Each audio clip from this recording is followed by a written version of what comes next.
होळीच्या दुसऱ्या दिवशी धुळवड साजरी केली जाते. त्याला धुळवड का म्हणतात? तर ती होळीची जी राख असते ती एकमेकांना फासणे, घाण पाणी एकमेकांवर उडवणे, जी काही विकृती आहे ती बाहेर काढणे, शिव्या देणे, असा तो सण म्हणजे धुळवड. महाविकास आघाडीचं 2.25 वर्षापासूनचं जे सरकार महाराष्ट्रामध्ये काम करत आहे त्याचं अगदी मोजक्या शब्दामध्ये त्याचं वर्णन करायचं, व्याख्या करायचं तर राजकीय धुळवड आजच करता येतं. ते का ते पण समजून घ्या. अगदी पहिल्यापासून म्हणजे स्थापनेपासूनच त्याला कशा अडचणी आल्या आणि कशी धुळवड सुरू झाली. शरद पवारांना जेव्हा विरोधी पत्रकारांनी विचारलं होतं तेव्हा सरकार स्थापन करण्यासंदर्भात, तेव्हा त्यांचं वाक्य असं होतं की आम्हाला विरोधात बसण्याचा कल मतदारांनी दिलेला आहे, तेव्हा तुम्ही भाजप शिवसेनेला विचारा. म्हणजे इथूनच सुरुवात झाली. शरद पवार म्हणत असं होते आणि प्रत्यक्षात मात्र त्यांचे सगळे जी काही आडाखे चालू होते ते सत्ता कशी स्थापन करता येईल शिवसेनेला भाजपपासून फोडून, इथून झाली ही सुरुवात. ही सुरुवात झाल्याच्या नंतर ज्या पद्धतीचा डळमळीत कारभार सुरू झाला की उपमुख्यमंत्रीपद हे फक्त राष्ट्रवादीला असावं आणि काँग्रेसला का नको, इथून सगळ्यात पहिल्यांदा प्रश्न सुरू झाला.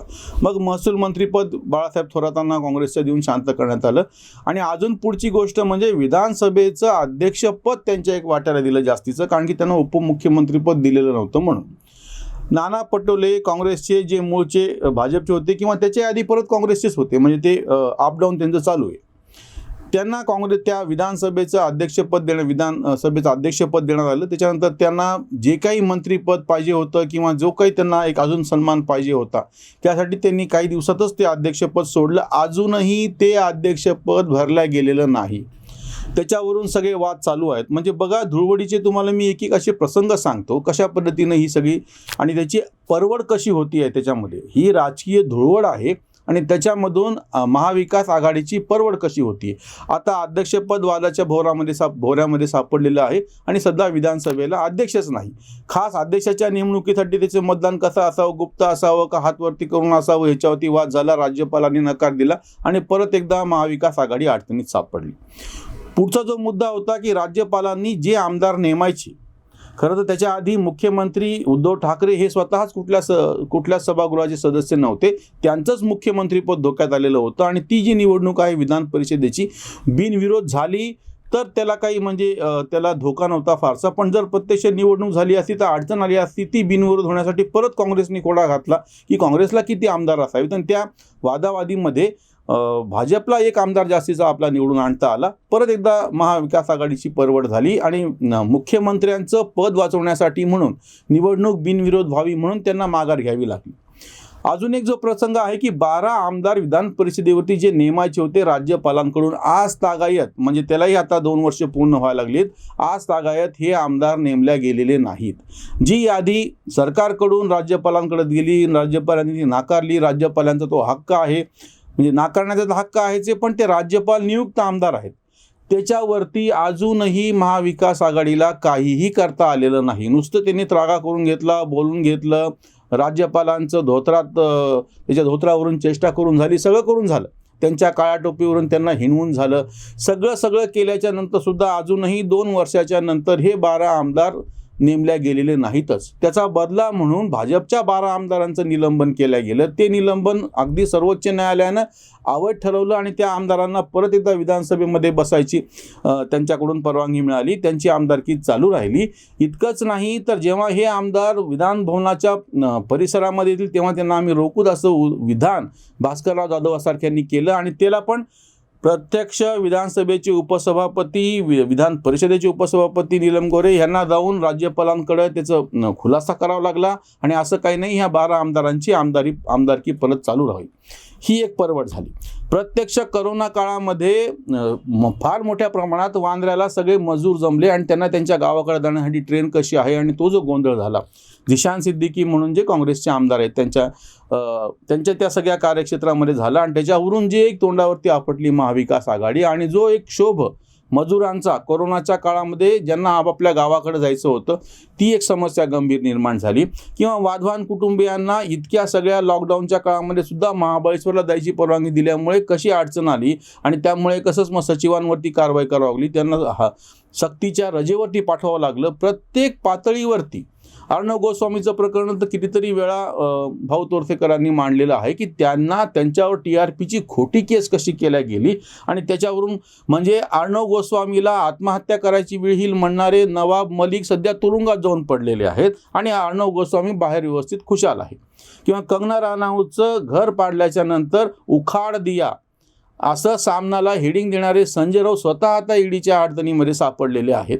म्हणजे हे प्रत्येक तुम्ही निमित्तानं बघा की परवड कशी झालेली आहे या महाविकास आघाडीची. किंवा पालघरच्या प्रकरणामध्ये जेव्हा त्या साधूंची हत्या झाली निर्ममाशी जमावाकडून आणि त्याच्यातला सगळ्यात भयानक प्रकार म्हणजे प्रत्यक्ष पोलीस त्यांना हवाली करतायत समूहाच्या की मारा, तुम्हाला काय करायचं करा, आम्ही काही करू शकत नाही म्हणून. ही जी बदनामी महाविकास आघाडीची झाली. किंवा एक संजय राठोड या मंत्र्याला महिलेच्या विनयभंग प्रकरणामध्ये राजीनामा द्यावा लागला, ते मंत्री शिवसेनेचे होते. दुसरं प्रकरण अनिल देशमुखांचं की अनिल देशमुखांच्या वतीने आदित्यने नकार दिला, त्याच्यानंतर राजीनामा देऊन ते गायब झाले. ते जेव्हा ईडी समोर हजर राहिले दिवाळीच्या दरम्यान त्यांना अटक झाली आणि अजूनही त्यांना जामीन भेटलेला नाही.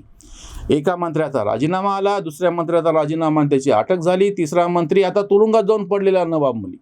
आत्ताच कोर्टाने त्यांची पण नाकारलेलं आहे जामीन आणि आता त्यांचा राजीनामा घेत नाही म्हणणाऱ्यांना झक मारत काही दिवसामध्ये त्यांचा पण राजीनामा घेणं भाग पडेल, कारण की अजूनही त्यांना जामीन भेटलेला नाही. आणि मंत्री विधानसभेचं अधिवेशन चालू आहे आणि मंत्री मात्र तुरुंगात आहे. अशी परवड एक महाविकास आघाडीची तुम्हाला दिसते आहे. अजून एक जी गोष्ट आहे जी शिवसेनेच्या बाबतीमध्ये आहे की वारंवार शिवसेना ज्या पद्धतीनं बोलत होती, त्यांचे प्रवक्ते संजय राऊत ते तर काय अर्वाच्यपणे बोलतात, वाटेल तसं बोलतात. त्यांनी पत्रकार परिषदेमध्ये बॉम्ब स्फोट करणार म्हणले आणि प्रत्यक्षात प्रकरण त्यांच्यावरतीच उलटलं. आणि त्याच्या नेमकं उलट विधान भवनाच्या पटलावरती जेव्हा विरोधी पक्षनेते देवेंद्र फडणवीस यांनी पेनड्राईव्ह बॉम्ब फोडला आणि ह्यांना त्याचं फार मोठं त्याचे झटके सहन करायची वेळ आली. त्यांनी केलेला बॉम्बस्फोट राहायला बाजूला, पण ह्यांनाच प्रत्यक्षामध्ये याला तोंड द्यावं लागले आणि प्रवीण वकील हे जे सरकारी वकील आहेत त्यांना राजीनामा द्यावा लागला. म्हणजे तुम्ही लक्षात घ्या की बॉम्बस्फोट ते करायला लागलेत विधान भवनाच्या पटलावरती, तेव्हा प्रत्यक्ष त्याचा परिणाम म्हणून तुमचे मंत्री आतमध्ये चाललेत. त्याच्यानंतर तुमच्या वकिलाला राजीनामा द्यावा लागला. इथं तुम्ही जे काही तथाकथित बॉम्बस्फोट करताय त्यानं बॉम्बस्फोट काय साधं मुंगीच्याही कानात आवाज जात नाही आहे असा तो प्रकार आहे, काहीच होत नाही आहे. म्हणजे ही जी परवड महाविकास आघाडीची दिसती आहे. शिवसेनेच्या बाबतीमधली अडचण अशी की त्यांचं प्रशासनावरती काही आहे की नाही हेच कळायला मार्ग नाही.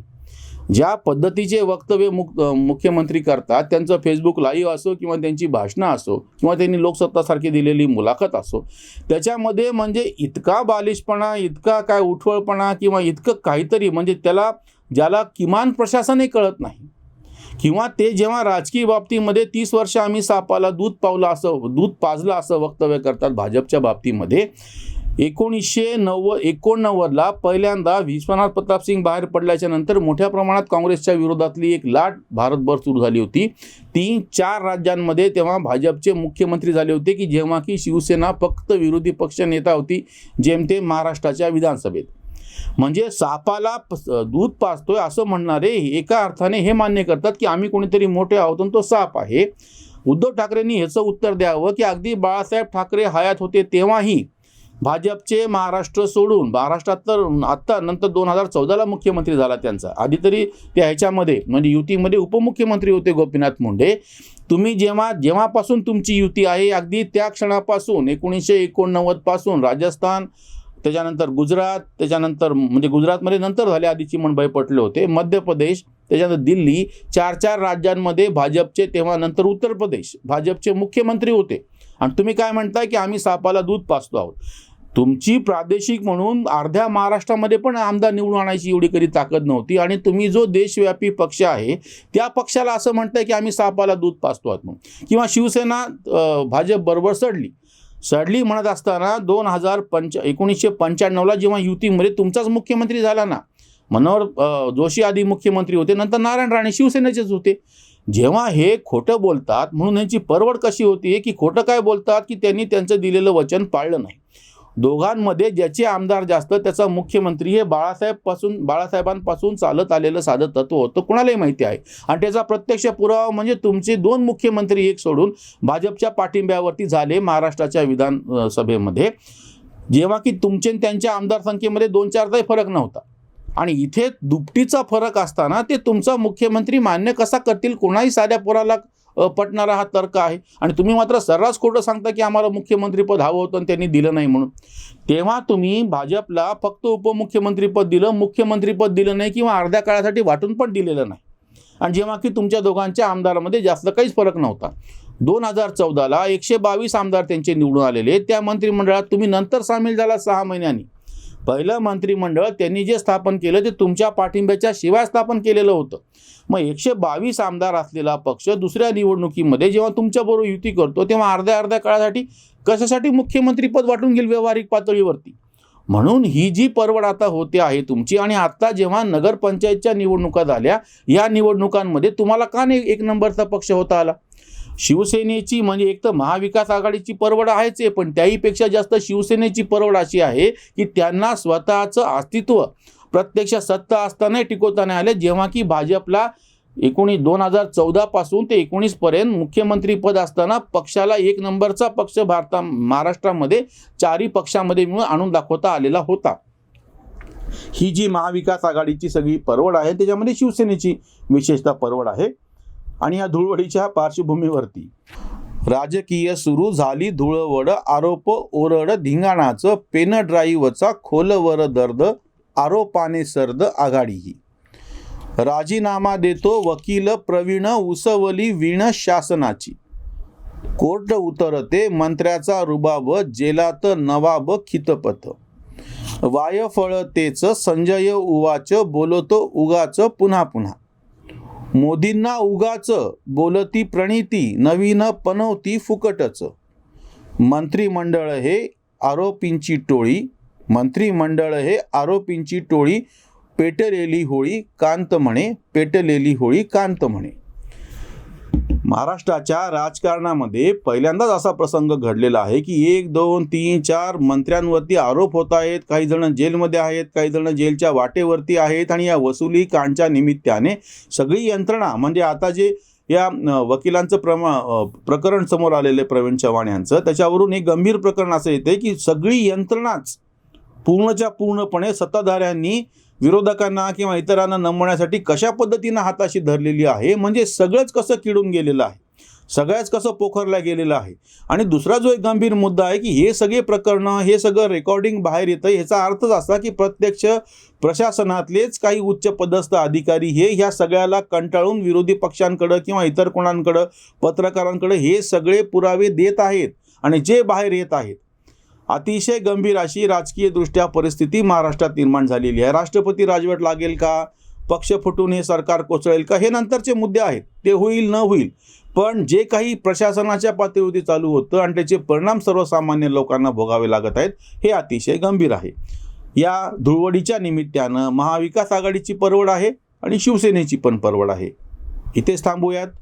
धन्यवाद.